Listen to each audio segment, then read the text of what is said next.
Here are the 3 key strategies for hiring the right individuals for the appropriate positions.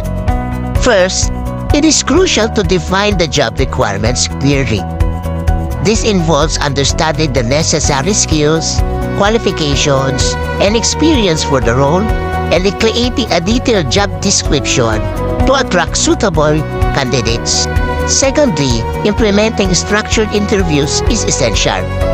By using a set of predetermined questions tailored to assess candidates' skills, experience, and cultural fit, you ensure consistency in evaluation and gather relevant information to make informed hiring decisions. Lastly, assessing cultural fit is paramount. It is important to consider how well candidates align with the organization's values, work ethic, and vision, ensuring they integrate smoothly into the team and contribute positively to the organization's success. Again, the top 3 key strategies for hiring the right individuals for the appropriate positions. Number 1, define the job requirements clearly. Number 2, implementing structured interviews. And lastly, assessing cultural fit.